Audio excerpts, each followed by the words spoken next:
Assalamualaikum warahmatullahi wabarakatuh. Perkenalkan, saya Satrio Utama, mahasiswa Rekayasa Sistem Komputer dengan NIM H10511711057. Di sini, saya akan mempresentasikan tugas robotika. Pada presentasi kali ini, saya akan membahas tentang tugas pekan kedua robotika. Pada pembahasan kali ini, terdapat 3 pokok bahasan, yaitu yang pertama, efektor dan akuator, yang kedua, locomotion, dan yang ketiga, manipulation. Pada pembahasan yang pertama, kita akan membahas tentang efektor dan akuator. Sebagian besar tubuh robot terinspirasi dari tubuh makhluk hidup, walaupun secara umum sangat berbeda dengan pergerakan yang terjadi antara robot dengan makhluk hidup. Pada materi ini, kita akan belajar tentang komponen robot yang memungkinkan melakukan tindakan untuk mencapai tujuannya. Efektor dan akuator. Efektor adalah perangkat apapun pada robot yang memiliki efek, dampak, atau pengaruh terhadap lingkungan. Efektor berkisar dari kaki dan roda hingga lengan dan jari. Pengontrol robot mengirimkan perintah ke efektor robot untuk menghasilkan efek yang diinginkan pada lingkungan. Berdasarkan tugas robot, kita dapat menganggap efektor setara dengan kaki, lengan, jari, atau bahkan lidah, ataupun bagian lain yang dapat melakukan pekerjaan fisik. Semua efektor memiliki beberapa mekanisme yang memungkinkan mereka untuk melakukan pekerjaannya. Di sini, akuator adalah mekanisme yang memungkinkan efektor untuk melakukan suatu tindakan atau gerakan. Pada hewan, otot dan tendon adalah penggerak yang membuat lengan dan kaki serta punggung melakukan tugasnya. Dalam robot, akuator termasuk motor listrik, silinder hidrolik, atau pneumatik dan berbagai teknologi lainnya. Mekanisme ini menggerakkan semua efektor lain pada robot. Dalam semua kasus, aksi akuator dan efektor memerlukan bentuk energi. Actuation active menggunakan beberapa perangkat yang dapat disesuaikan untuk menyediakan sarana untuk membentuk atau mengendalikan respon. Sementara itu, actuation passive memanfaatkan energi potensial dalam mekanisme efektor dan interaksinya dengan lingkungan daripada konsumsi daya aktif. Sebagai contoh, robot yang dapat berjalan dengan memanfaatkan turunan dengan bantuan mekanik pintar yang dapat berjalan dengan seimbang tanpa bantuan motor ataupun active actuation. Contoh lain yaitu pada hewan, yaitu tupai terbang. Mereka tidak bisa terbang sama sekali, tetapi mereka dapat meluncur di udara dengan sangat efektif, menggunakan penutup kulit di antara kaki depan dan batang tubuh. Kemudian ia dapat terbang dengan memanfaatkan bantuan udara. Jadi, kita telah belajar bahwa ada akuator pasif dan aktif. Sekarang, kita akan lihat beberapa opsi untuk akuator aktif. Yang pertama, motor listrik. Ini adalah akuator robotika yang paling umum, paling terjangkau, dan paling sederhana untuk digunakan. Hidraulik. Akuator ini didasarkan pada tekanan fluida. Saat tekanan bertambah, akuator bergerak. Mereka cukup kuat dan tepat, tetapi juga besar, berpotensi berbahaya, dan harus dikemas dengan baik. Selanjutnya, pneumatik. Akuator ini didasarkan pada tekanan udara. Saat tekanan berubah, akuator bergerak. Sama seperti akuator hidrolik, mereka biasanya besar, sangat kuat, dan berpotensi berbahaya. Selanjutnya, bahan fotoreaktif. Beberapa bahan melakukan pekerjaan fisik sebagai respon terhadap jumlah cahaya yang ada di sekitarnya. Mereka disebut fotoreaktif. Biasanya, jumlah pekerjaan yang dihasilkan dan juga jumlah pergerakannya cukup kecil. Oleh karena itu, akuator jenis ini hanya digunakan untuk robot skala mikro yang sangat kecil.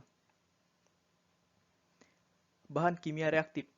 Sesuai namanya, bahan ini beraksi terhadap bahan kimia tertentu. Selanjutnya, bahan reaktif yang bersifat termal. Bahan ini bereaksi terhadap perubahan suhu. Selanjutnya, bahan piezoelektrik. Bahan ini biasanya jenis kristal, menghasilkan muatan listrik saat didorong ataupun ditekan. Pembahasan selanjutnya yaitu motor. Motor merupakan aktuator yang paling umum dalam robotika, yang sangat cocok untuk menggerakkan roda, karena menyediakan gerakan rotasi, sehingga memungkinkan roda untuk berputar. Selain itu, motor juga sangat berguna untuk menggerakkan efektor jenis lainnya. Motor DC merupakan bagian dari aktuator motor. Jenis aktuator ini lebih sederhana dan murah, berfungsi untuk mengubah energi listrik menjadi energi mekanik. Untuk menjalankan motor, harus menyediakan daya listrik dalam kisaran tegangan yang tepat. Jika tegangan rendah, tetapi tidak terlalu rendah, motor akan tetap bekerja, tetapi daya lebih kecil. Namun, jika tegangan terlalu tinggi, daya motor dinaikkan, maka akan membuat lebih cepat rusak. Selanjutnya, gearing atau gear merupakan bagian dari aktuator motor. Gear merupakan gabungan dari roda gigi yang berbeda untuk mengubah gaya atau keluaran torsi motor. Gaya yang dihasilkan di tepi roda gigi adalah rasio torsi terhadap jari-jari roda gigi. Dengan menggabungkan roda gigi dengan jari-jari yang berbeda, kita dapat memanipulasi jumlah gaya dan torsi yang dihasilkan. Jika gigi keluaran lebih besar dari gigi masukan, kecepatan menurun. Namun, jika gigi keluaran lebih kecil daripada gigi masukan, kecepatan akan meningkat. Motor servo merupakan bagian dari aktuator motor. Motor jenis ini merupakan pengembangan dari motor DC.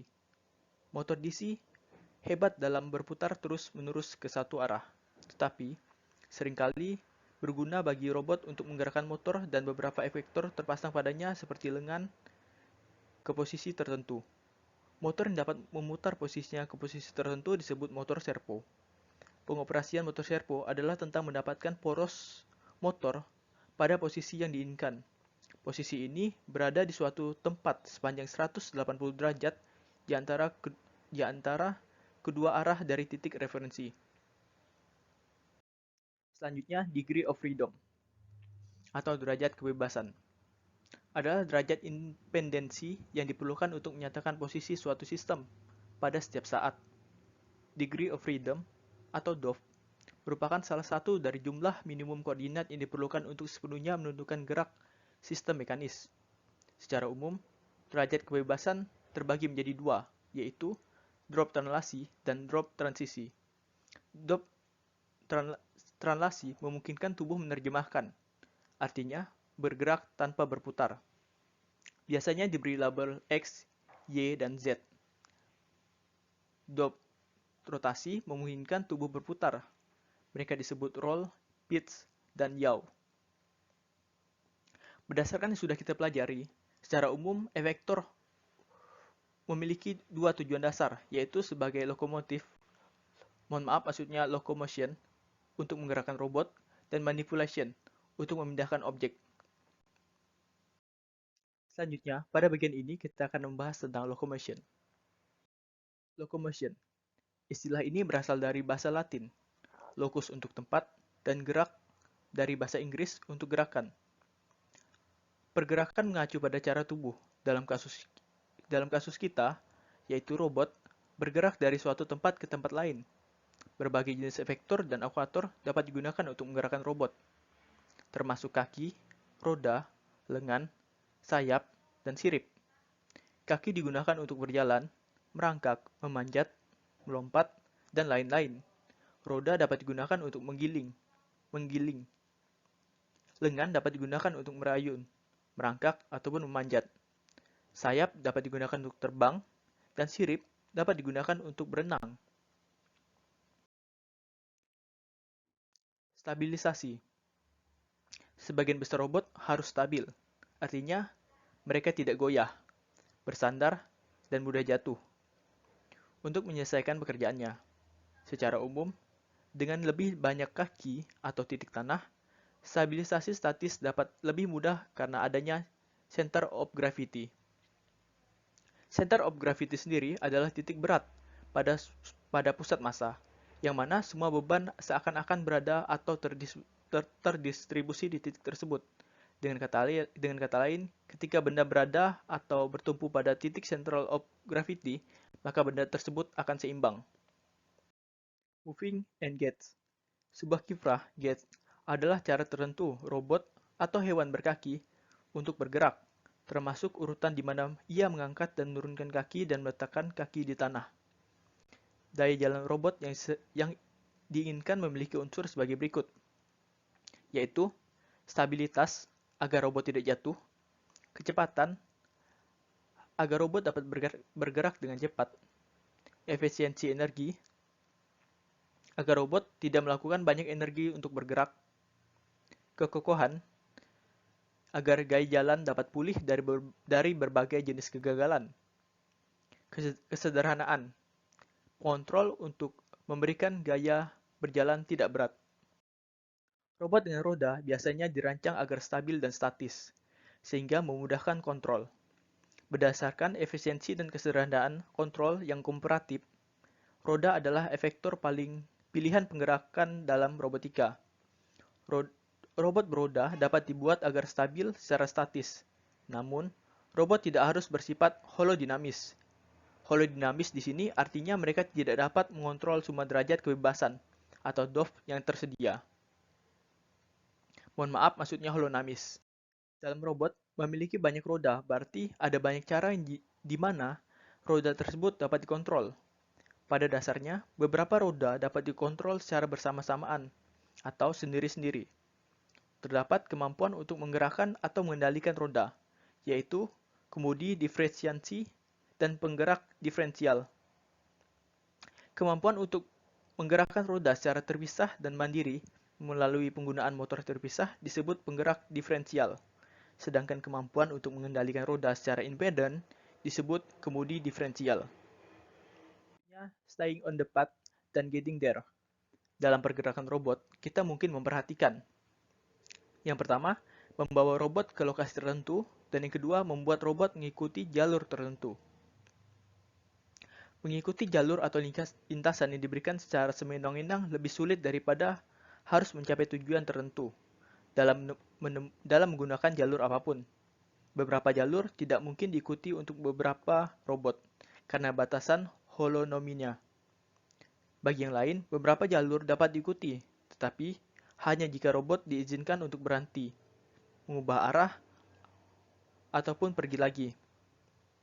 Perencanaan lintasan juga disebut perencanaan gerak yang merupakan proses komputasi kompleks, melibatkan pencarian melalui semua kemungkinan lintasan dan mengevaluasinya, untuk menemukan satu yang memenuhi persyaratan.